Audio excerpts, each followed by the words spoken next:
Salam saudara-saudaraku, sahabat-sahabatku. Bersama saya Pendeta Ewin Joshua Silitonga. Hari ini kita akan merenungkan firman Allah. Kita akan mencari, menggali isi hati Tuhan dalam minggu setelah Natal tanggal 27 Desember 2020 dengan mengambil perikop khotbah dari Mazmur pasal 148 ayat 1 sampai 14 dengan tema pujian hanya bagi Tuhan. Saya akan bacakan Mazmur 148 ayat 1 sampai yang ke-14.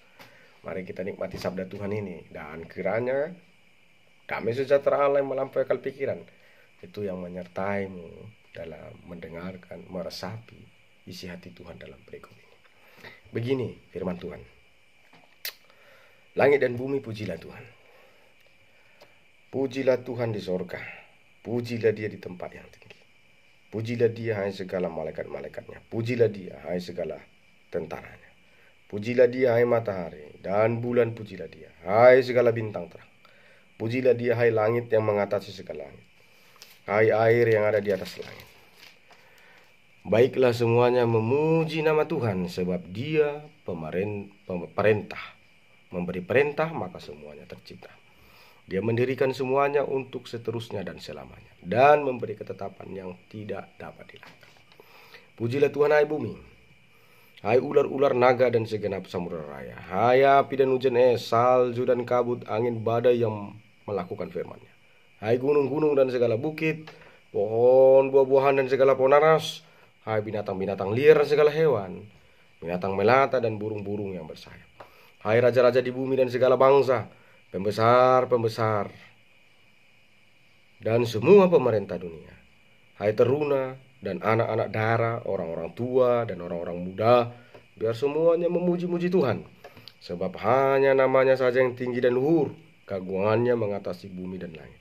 Ia telah meninggikan tanduk umatnya, menjadi puji-pujian bagi semua orang yang dikasihnya, bagi orang Israel, umat yang dekat padanya. Haleluya.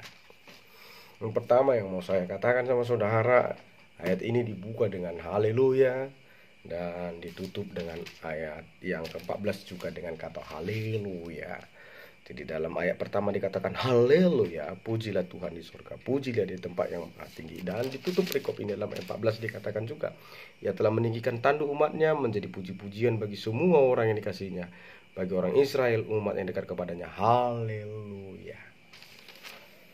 Bermula dari haleluya dan berakhir kepada haleluya. Haleluya itu berasal dari bahasa Ibrani dari dua suku kata halel dan Yahweh. Haleliyah. Halel itu artinya puji, maksmurkan, tinggikan. Yah itu singkatan dari kata Yahweh, atau dalam bahasa Indonesia diterjemahkan Tuhan. Jadi haleluya itu adalah singkatan dari Halel Yahweh, Halel Adonai, yang artinya pujilah Tuhan. Bagaimana dengan hidupmu? Bagaimana dengan hidup kita? Apakah hidupmu dimulai dari memuji Tuhan dan akan diakhiri juga dengan memuji Tuhan? Pada banyak orang pada awal mulanya ya memuji Tuhan, dia semangat, tapi pada akhirnya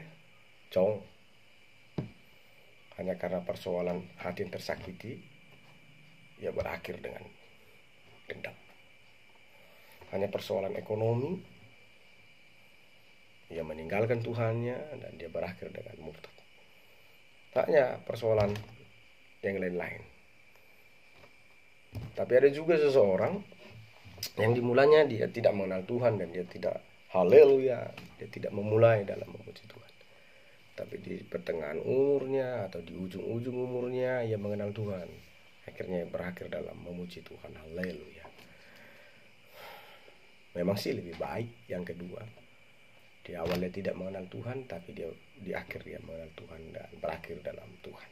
Daripada orang yang pertama dia mengenal Tuhan, tapi berakhir jadi tidak mengenal Tuhan hanya karena persoalan ekonomi, persoalan perasaan, persoalan perut dan perut. Tapi ada jauh yang lebih baik lagi. Dimulanya engkau memuji Tuhan, dan ketika hidupmu harus berakhir engkau memuji Tuhan. Saudara-saudara, kenapa kita harus memuji Tuhan? Itu dulu yang pertama. Apa sih untungnya untuk memuji Tuhan? Saudara-saudara, jelas dikatakan perikop ini bahwa Tuhan adalah sumber dari segala sesuatu. Kenapa bisa jadi Tuhan yang jadi sumber? Ya karena Dia pencipta. Tuhan yang mencipta alam semesta ini. Dan Tuhan juga yang menetapkan aturan-aturannya. Artinya segala makhluk yang ada di dunia ini tidak ada bisa hidup dengan baik kalau tidak ada campur tangan Tuhan di sana. Tidak ada makhluk di dunia ini yang bisa independen berdiri sendiri tanpa Tuhan. Di luar dari kemampuan indrawimu, di luar dari kemampuan logikmu bahwa Tuhan itu ada dan bekerja. Tidak ada yang bernafas bisa independen tanpa Tuhan. Itu kenapa saudara melihat ada orang yang kelihatan hebat, umurnya pendek. Tapi saudara melihat ada orang yang kelihatan susah banget gitu, tapi umurnya panjang. Itu kenapa saudara melihat ada orang yang kaya tiba-tiba bentar lagi udah jatuh miskin, hancur, bawa belur. Tapi ada orang yang saudara lihat yang miskin tapi dia tetap tenang, tiba-tiba dia menjadi sejahtera hidupnya.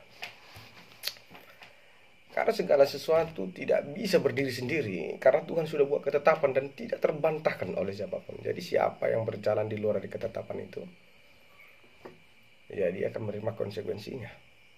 Tapi siapa yang berjalan dalam ketetapan itu, ya juga dia akan menerima konsekuensinya, itu berkat Tuhan. Jadi ibarat seperti ini. Kalau saya punya wewenang atas hidupmu lebih dari dirimu sendiri, ketika saudara mengambil hati saya, bukankah itu menguntungkan saudara? Karena saya punya wewenang penuh atas hidupmu. Benar bukan? Jadi ketika engkau memuji Tuhan, itu menguntungkan hidupmu. Karena orang yang punya wewenang kepadamu mengasihimu. Jadi memuji Tuhan itu adalah menguntungkan kita sendiri. Coba bayangkan Sang Pencipta, Sang Maha Kuasa menjadi sahabatmu. Bukankah itu menguntungkanmu sendiri? Mari kita uji apakah itu benar. Begini saudara, ketika engkau mendapat kesusahan atau jalan buntu, ketika engkau mengalami hidup yang hancur-hancuran, dari mana engkau mendapat kelegaan? Ketika engkau berdoa dan memuji Tuhan dalam situasi kacau itu, atau ketika engkau mabuk-mabukan dan bernarkoba dalam situasi kacau? Tentu jawabannya sederhana. Ketika memuji Tuhan. Itu kenapa ketika kita memuji Tuhan, kita merasa seperti ada satu kuasa yang mengalir dalam diri kita, seperti ada beban yang diangkat dari punggung ini. Dan ketika kita memuji Tuhan, seperti seorang ada sukacita yang tidak terbilang. Ada kekuatan, ada pengharapan kembali untuk menjalani hidup ini, apapun persoalan. Karena itu saya katakan memuji Tuhan, ibadah itu seperti bengkel. Coba saudara perhatikan, kalau kita ibaratkan seperti kereta dalam bahasa Medan ya, sepeda motor dalam bahasa Jawa sana. Tapi saya lebih pakai ke bahasa Sumatera saja, kereta. Kalau kita pakai kereta, kalau misalnya keluaran showroom, saya pikir nggak ada lecetnya. Bagus, mesinnya bagus, suaranya bagus, karena sudah diuji dan memang bagus. Nah persoalannya ketika kereta yang bagus itu sampai kepada kita sering pakainya nggak benar, ugal-ugalan dan segala macam, lalu terjadi kerusakan mesin dan segala macam. Orang bodoh ketika keretanya rusak adalah dia bukan bawa ke bengkel, tapi dia bawa ke tukang pangkas, kan bodoh. Makanya kalau kereta saudara rusak, ya jangan bawalah ke tukang pangkas. Atau ketika saudara rusak, kereta saudara rusak, masa saudara bawa ke dokter gigi, kan bodoh. Ya kalau ketika kereta itu sudah rusak, ya bawa ke bengkel dong. Ketika hidupmu rusak, sewaktu Allah menciptakan engkau, mulai dari bayi yang murni seperti kereta yang keluar dari surga itu, tidak ada niat jahat dalam dirimu. Engkau putih bersih. Tidak ada dendam. Atau saudara pernah tahu bahwa anak bayi sudah tahu dendam, sudah tahu benci, sudah tahu membuat kebohongan, memecah belah? Tidak ada. Tapi karena dalam perkembangan anak itu yang jatuh dalam pergaulan yang salah, akhirnya anak itu mengalami kemerosotan moral dan seperti kereta yang rusak itu. Jadi kalau hidupmu sudah rusak, ya jangan bawa toh ke tempat perjudian. Itu bodoh, itu sama saja dengan kereta rusak dibawa ke tukang pangkas. Kalau hidupmu rusak, rohanimu rusak, imanmu rusak, masa kau bawa ke tempat mabuk-mabukan, diskotik dan narkoba? Itu sama saja dengan ibarat keretamu rusak kau bawa, bukan ke bengkel kau bawa, tapi kau bawa ke dokter gigi. Ya bodoh kan. Saat hidup kita rusak, bawa dia kepada Allah, kepada ibadah, kepada pemujian Tuhan. Itulah bengkel rohani. Dan itu Yesus berkata, "Come to me, datang padaku, hai kamu yang lemah, letih, lesu, dan berbeban berat, aku akan menyegarkan kamu." Itu keuntungannya kenapa kita memuji Tuhan. Ketika engkau mau memuji Tuhan, semangat hidupmu akan terus berkobar, harapanmu akan terus berkobar, kau akan tetap bertahan. Tapi ketika engkau malas memuji Tuhan dan tidak mau memuji Tuhan, itulah yang akan membuat engkau rentan untuk frustasi, rentan untuk stres.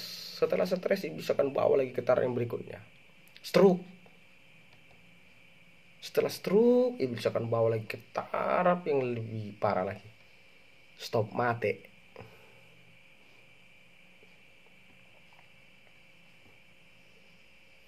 Puji Tuhan, dan teruslah puji Tuhan sampai akhir hidupmu. Pujilah Tuhan.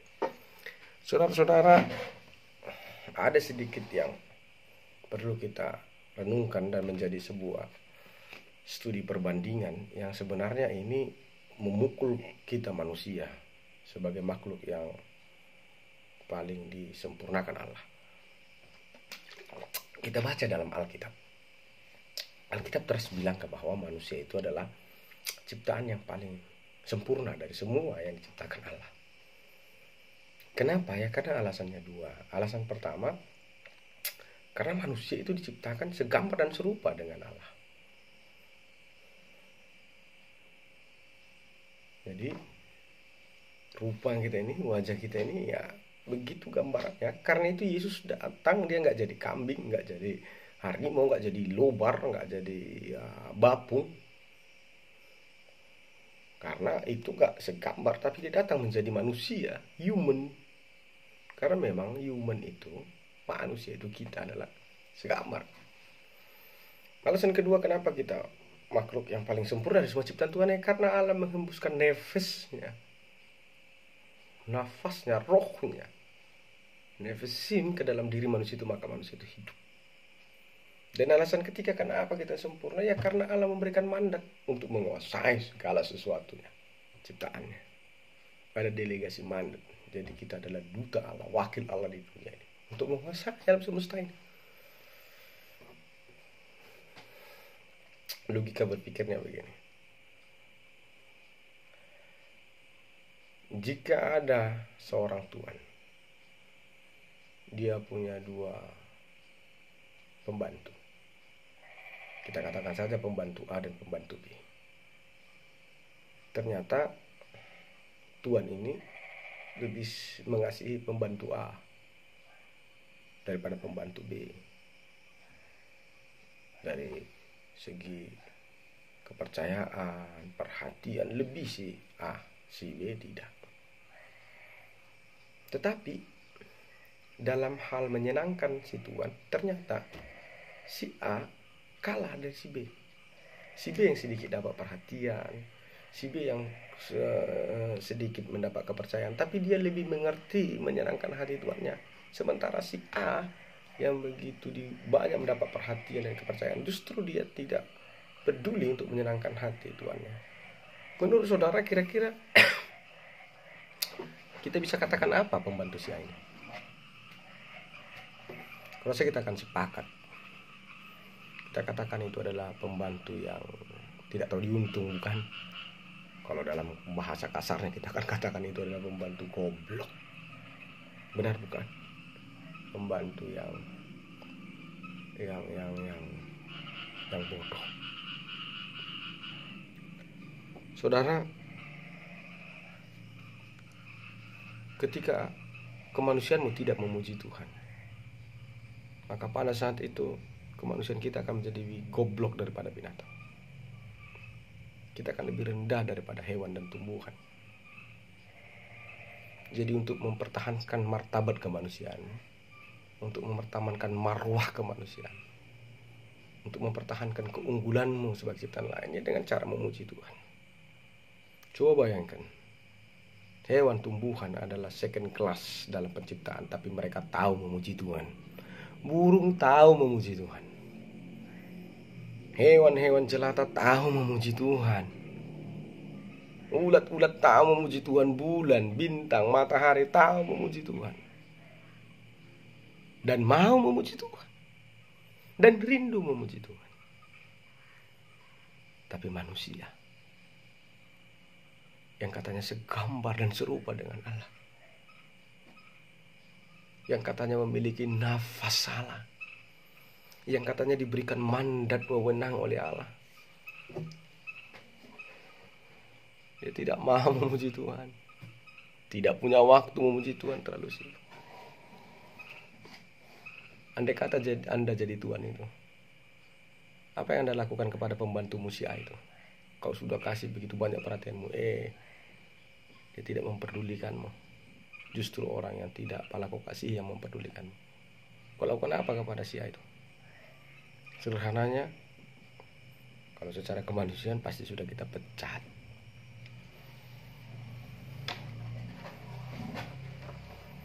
Sudah kita bala-bala, sudah kita hancurkan. Coba pikir,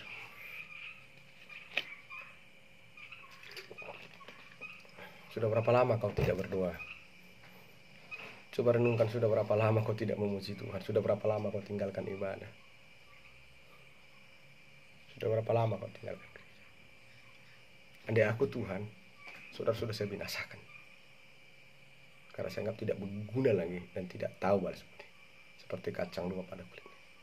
Tapi Tuhan tidak seperti itu. Dia tidak langsung mencampakkan kita, sekalipun kita sudah terlalu lama dalam dosa dan kesalahan. Dia sabar menanti kita. Dia sabar menunggu pertobatan kita. Coba bayangkan ada orang yang begitu mengasihimu. Kenapa harus orang itu yang kau sakiti? Namanya Tuhan.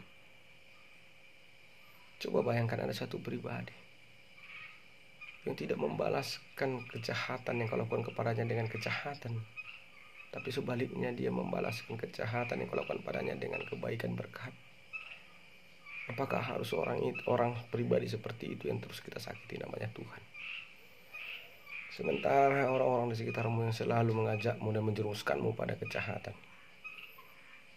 pada gosip, pada fitnah, tapi perhatianmu, perasaanmu lebih banyak tercurah kepadanya. Kita benar-benar menjadi makhluk yang ceroboh dan bodoh. Hari ini kita disadarkan. Ingatlah, ketika engkau lalai memuji Tuhan, saat itulah kemanusiaanmu menjadi lebih rendah dan binatang jauh lebih mulia. Dan itu wajar. Perhatikan orang-orang yang malas memuji Tuhan, dia akan menjadi homo hominidus. Dia akan menjadi harimau bagi sesamanya. Dia akan menerkam sesamanya. Hampir rata-rata orang yang melakukan tindakan kejahatan, baik pidana, baik perdata, baik tindakan kriminality, adalah orang-orang yang jauh dari Tuhan.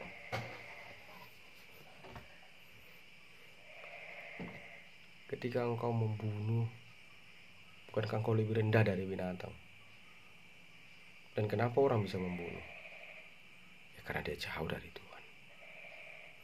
Ketika ada orang memperkosa anaknya, menjual istrinya dan anaknya, ketika ada orang yang mengaborsi anaknya, ketika ada yang membunuh bapaknya, membunuh mamanya, membunuh saudaranya laki-laki dan perempuan, Bukankah itu menerangkan bahwa kita lebih rendah daripada binatang dengan perbuatan itu? Dan saya pikir pun binatang tidak melakukan seperti itu. Kenapa itu semua terjadi? Dan rata-rata orang yang melakukan itu karena dia jauh dari itu. So, pujilah Tuhan agar kemanusiaanmu stabil. Pujilah Tuhan agar kau punya kekuatan untuk melawan kejahatan. Seperti tema, pujian hanya bagi Tuhan. Jadi pujian itu hanya bagi Tuhan. Tuhan itu pencipta, bukan ciptaan. Karena itu adalah konyol ketika saudara memuji-muji kesaktian dunia ini. Saudara memuji-muji kesaktian jimatmu. Saudara memuji-muji kesaktian tempat pesugihan, seperti misalnya saudara menyembah-nyembah batu, menyembah-nyembah air, sungai, pohon, bahasa. Pujian itu hanya kepada Tuhan karena Dia pencipta. Bukan memuji orang mati. Sumango ni daw pong ano nga mati. Hai. Itu ciptaan, bro. Pujian itu hanya pada pencipta. Jangan keliru dan jangan sesat. Karena iblis itu adalah peniru-niru.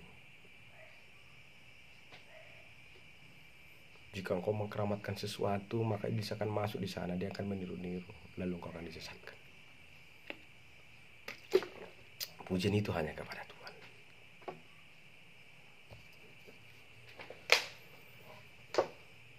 Jadi jangan sesat. Hanya Tuhan puji. Di luar dan tidak Tuhan, tidak perlu kita puji. Hanya Tuhan. Kata pujian di sini bukan sekedar mengatakan Tuhan kau baik, Tuhan kau jago, bukan begitu. Jadi kata pujian itu, karena identik saya lihat orang kata pujian seolah-olah diplesetkan seolah itu seperti rayuan, seolah itu bukan. Kata pujian ke situ bukan. Pujian itu adalah pengakuan, konvensi totality, pengakuan diri, penaklukan diri. Ketika kita memuji Tuhan, artinya kita mengaku bahwa Dia di atas segalanya. Ke sana Dia, bukan sekedar rayuan gitu. Bukan seperti seorang laki-laki yang merayu-rayu perempuan biar mau. Itu bukan ke sana pujian. Itu terlalu dangkal. Itu pujian dalam pengertian daging. Tapi pujian yang dimaksud teks ini adalah penyerahan diri sesuatu kepada Tuhan. Bagaimana kita bergantung itu dengan Tuhan. Kiranya firman ini memberkati saudara-saudara. Doa saya, Tuhan menjaga saudara, memelihara kesehatan saudara. Tuhan memberkati hasil usaha saudara. Tuhan memberkati anak-anak. Tuhan memberkati ladangmu. Tuhan memberkati perusahaan. Tuhan memberkati jualan. Tapi apabila Tuhan memenuhimu dengan berkat-berkat, maulah menjadi saluran berkat. Bantu orang-orang susah. Bantu orang-orang miskin. Saat kau makan kenyang, ingat ada banyak orang yang gak makan. Bantu. Bantu gereja. Bantu rumah-rumah ibadah.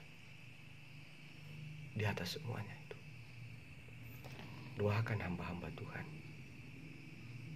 Karena ada banyak kuasa yang ingin menyesatkan mereka, agar mereka cekap kuat, agar mereka terus setia dalam menyebarkan firman Tuhan untuk mengenyangkan dahaga dan lapar rohani. Tuhan Yesus memberkati saudara-saudara. Shalom.